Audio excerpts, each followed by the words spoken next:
Have you guys ever wondered why some products sell so much when the price drops, whereas others barely even budge? Well, that's because of elasticity of demand. But what exactly is elasticity of demand? Elasticity of demand refers to how responsive the quantity demanded is for a good or service when price or income changes.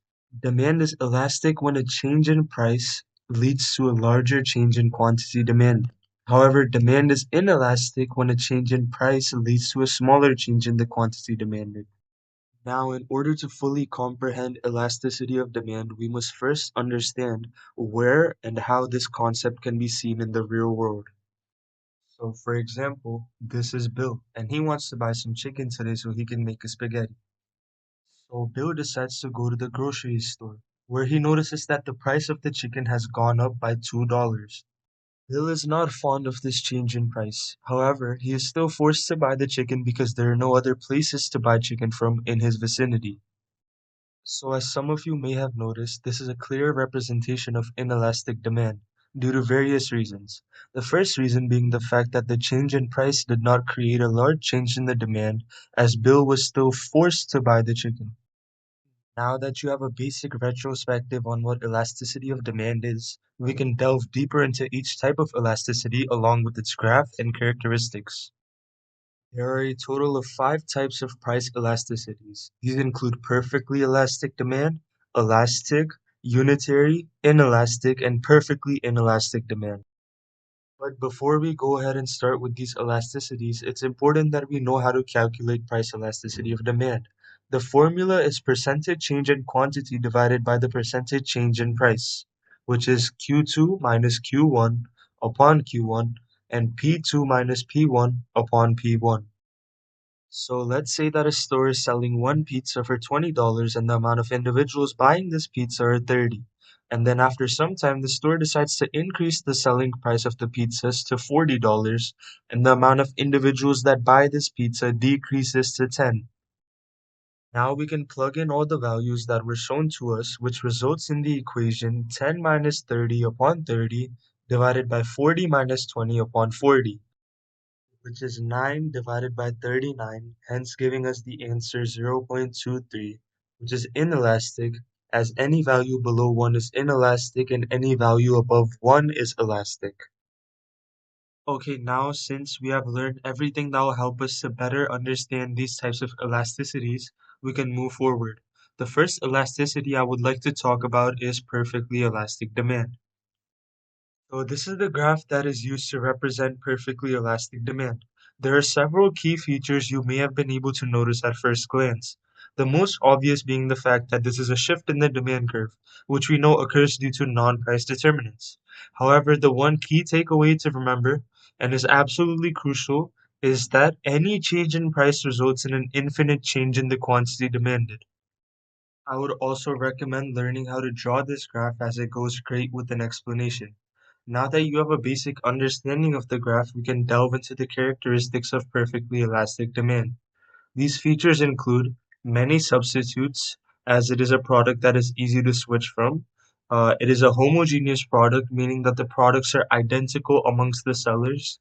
And this occurs mainly in perfect competition as firms try to compete for the lowest possible selling price. Now I would like to give you guys an example of this elasticity. A quintessential example can be vending machines, as if one vending machine is selling a bottle of water for $1 and the vending machine right next to it is selling for $1.10, no one is going to buy from the more expensive one, therefore decreasing the demand down to zero even with the slightest change in price. Now the next elasticity I would like to discuss about is elastic demand. This is the graph that is used to represent elastic demand.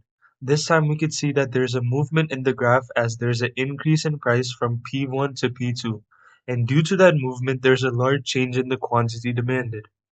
An essential part to understand about this graph is the fact that the change in price results in a large change in the quantity demanded.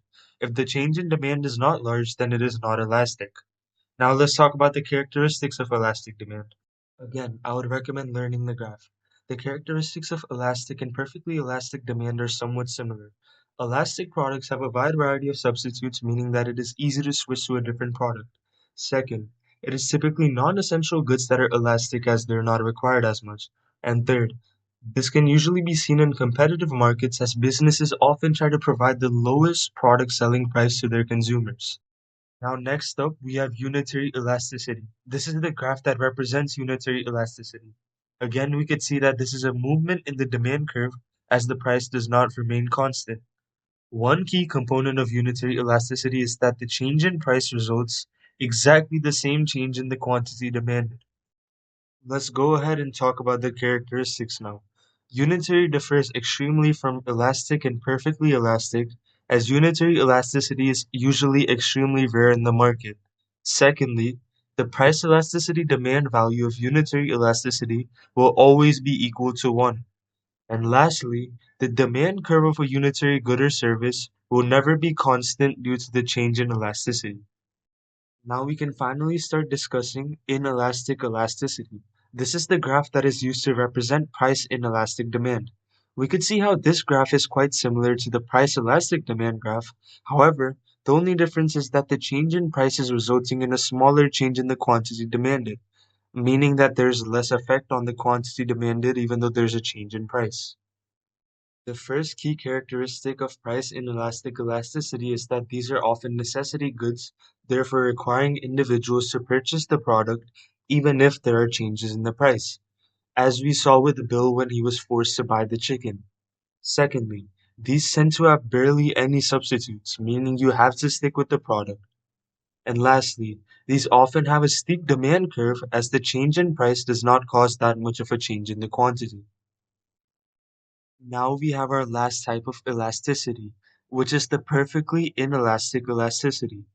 This is the graph that represents this elasticity, and we can notice that the change in price has absolutely no effect on the demand, as the quantity demanded stays constant throughout. The characteristics of the perfectly inelastic elasticity are quite unique. Firstly, there are absolutely no substitutes for this type of product, meaning that you will be forced to pay whatever price is asked. Secondly, this is also extremely rare in the real world as there are barely any products other than food which are at this level of importance. And lastly, the demand curve will be a vertical line as price has absolutely no effect on the quantity demanded. An example of a perfectly inelastic product can be insulin.